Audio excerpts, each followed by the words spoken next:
कहानी की शुरुआत होती है एक वीरान जमीन से, दूर दूर तक सन्नाटा। जहाँ सूरज की रोशनी भी डर कर उतरती है, वहाँ राज करता है एक नाम शमशेर सिंह। उसकी सत्ता ऐसी कि कानून भी उसके दर से लौट जाता है। कोई हिम्मत नहीं करता उसकी मर्जी के बिना सांस लेने की। उस वीरान इलाके में कोई परिंदा भी उड़ने से पहले इजाजत मांगता है। एक दोपहर जब उसका गिरोह सड़क से गुजर रहा था, उन्हें एक अकेली लड़की दिखती है, नीलम, मासूम सी, डरी हुई रास्ते से जा रही थी। तभी उनमें से एक ने नजरें तीर की तरह चलाईं और फिर जो हुआ वो किसी भी इंसानियत के लिए कलंक था। गुंडे उस लड़की के साथ बदतमीजी करते हैं। चीखों में वो इलाका गूंज उठता है। वो लड़की किसी तरह खुद को छुड़ाकर भाग जाती है। आंसुओं से भीगी आंखों में बस एक नाम होता है, रस्टार, वो नाम जो गरीबों का मसीहा था और शमशेर सिंह की आंखों की किरकिरी। नीलम सीधा उसी के पास जाती है, फटी सांसों से सारा माजरा कह देती है। रस्टार की आंखों में खून उतर आता है। वो कुछ नहीं बोलता, बस अपनी ब्लैक कार में बैठता है, गाड़ी स्टार्ट करता है और ब्रेक के शोर से सन्नाटा चीरता है। कुछ ही देर में उन गुंडों के सामने गाड़ी रुकती है। रस्टार बाहर निकलता है। जिस्म छूने से पहले रूह कांप जानी चाहिए थी, अब जान से हाथ धोना पड़ेगा। एक एक कर सबको धूल चटा देता है। कुछ की हड्डियां टूटती हैं, कुछ की अकड़ और बाकी भाग जाते हैं। शमशेर सिंह अपने आलीशान मगर अंधेरे अड्डे में बैठा है। एक गुंडा घबराता हुआ आता है, साहब वो एक आदमी ने सबको अकेले पीट दिया। शमशेर सिंह की आंखें अंगारे बन जाती हैं। नाम रस्टार। कमरा कांप उठता है। अब मेरे खिलाफ आवाज उठी है। उसकी गूंज नहीं, राख बचेगी। वो अपने सबसे क्रूर आदमी को बुलाता है, कालिया। रस्टार को खत्म कर दो, पर उसे मरने से पहले डरना चाहिए, टूटना चाहिए। 2 दिन बाद रस्टार अपनी ब्लैक कार में कहीं जा रहा था। एक सुनसान ब्रिज पर पहुंचता है, तभी अचानक धमाका। उसकी गाड़ी आग की लपटों में घिर जाती है। चारों ओर गोलियों की आवाजें।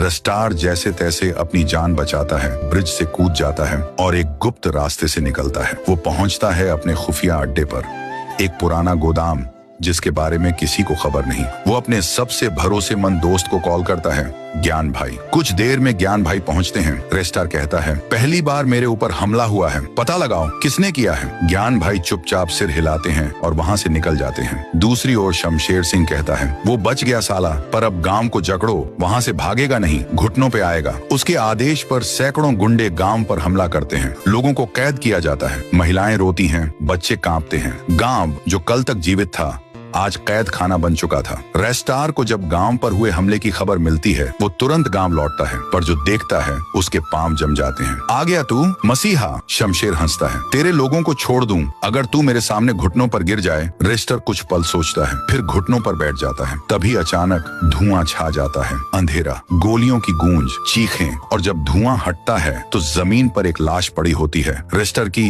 ज्ञान भाई दूर से देखता है, आंखों में तूफान।